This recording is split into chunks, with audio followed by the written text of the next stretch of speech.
नमस्कार साथियों, आप सभी का स्वागत है आज के इस वीडियो में। आज class 10th board booster series का एपिसोड 3 है, जिसमें हम प्रकाश का अपवर्तन समझेंगे और हम समझेंगे कि प्रकाश का अपवर्तन क्या होता है, इससे क्वेश्चन किस प्रकार से बोर्ड परीक्षा में पूछे जाते हैं। तो आप हमारे पूरे वीडियो को अंत तक ज़रूर भी देखें, क्योंकि यदि आप इस वीडियो को पूरा अंत तक देख लेते हैं तो आपके 2 से 3 नंबर बिल्कुल फिक्स हो जाएंगे। उसमें कोई भी आपका 1 नंबर भी नहीं काट पाएगा। इसलिए इस वीडियो को पूरा अंत तक ज़रूर देखें। क्लास 10 साइंस वाले स्टूडेंट्स हमारे चैनल को सब्सक्राइब भी कर लें, ताकि उनको एक अच्छे टॉपिक की वीडियो बहुत कम समय में मिलती रहे, जिससे उनका टाइम वेस्ट बिल्कुल भी ना हो और उनकी पढ़ाई एक आगे प्रोग्रेस करे। ठीक है, तो हमारा जो आज का टॉपिक है प्रकाश का अपवर्तन है। प्रकाश का अपवर्तन मतलब होता है कि जब प्रकाश एक पारदर्शी माध्यम से दूसरे पारदर्शी माध्यम में जाता है तो दूसरे माध्यम में जाने पर इसका वेग तथा दिशा बदल जाता है और यह अपने मूल मार्ग से विचलित हो जाता है। इस घटना को प्रकाश का अपवर्तन कहते हैं। यह जो है, इसको जो डिफिनीशन है वो मैंने टाइप कर दिया है, आप इसका स्क्रीनशॉट ले सकते हैं, क्योंकि अब मैं इसको आपको समझा भी दे रहा हूँ। जैसे कि एक प्रकाश एक पारदर्शी माध्यम, जैसे अगर कोई प्रकाश हवा से जल में जा रहा है तो वह अपने मार्ग को बदल लेगा, क्योंकि हवा जो होती है वो एक विरल माध्यम है और जो पानी है वो एक सघन माध्यम है।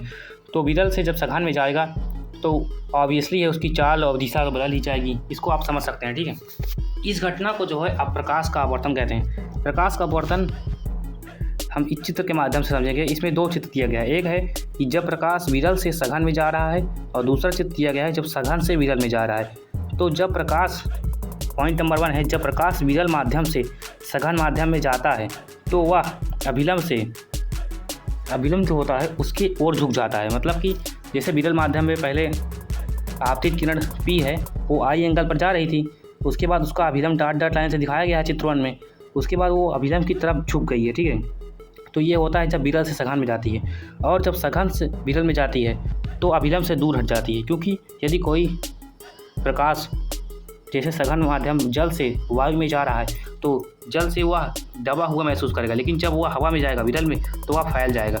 इस तरह से आप इसको समझ सकते हैं। इसमें 2 हेडिंग दिए गए। ये चित्र अगर आप बना देंगे और डिफिनीशन लिख देंगे तो आपका 1 नंबर भी नहीं कटेगा।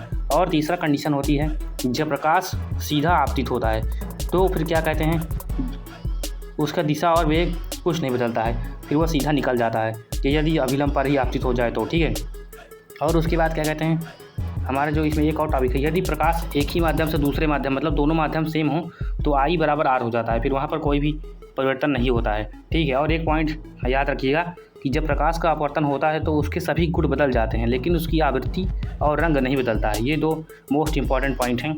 ठीक है, ये कक्षा 10वीं विज्ञान चैप्टर 1 लाइट जो है, रिफ्लेक्शन एंड रिफ्लेक्शन, प्रकाश परावर्तन और अपवर्तन, उसमें एक क्वेश्चंस हैं जो मैं आपको सॉल्व करा रहा हूँ। ठीक है, अब हम समझेंगे कि अपवर्तन के क्या नियम हैं। अपवर्तन के 2 नियम होते हैं। जिस प्रकार परावर्तन के 2 नियम होते हैं उसी तरह अपवर्तन के भी 2 नियम हैं। अगर अभी तक आपने परावर्तन का वीडियो नहीं देखा तो प्लेलिस्ट में जाकर देख सकते हैं। ठीक है, अपवर्तन के नियम को हम जानेंगे कि क्या होता है। अपवर्तन के 2 नियम। प्रथम नियम है कि आपतित किरण आपतन बिंदु पर अभिलंब तथा अपवर्तित किरण एक ही तल में होते हैं।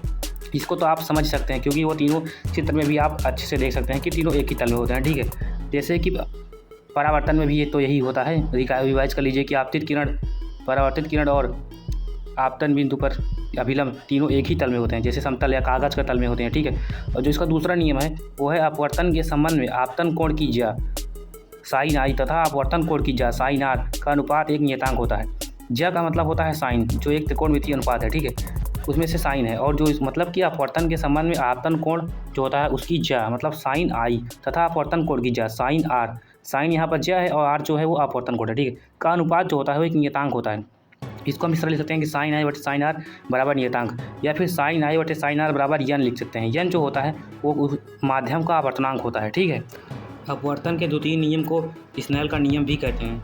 स्नेल का नियम यदि क्वेश्चन में आता है तो आपको ये लिखना है। तो इस तरह से आप इस टॉपिक को एकदम अच्छे तरीके से बहुत ही कम समय में समझ सकते हैं। यदि आपको इस टॉपिक में कोई भी प्रकार का डाउट हो तो आप कमेंट में, मैं अगले वीडियो में आपके कमेंट का रिप्लाई जरूर दूंगा। ठीक।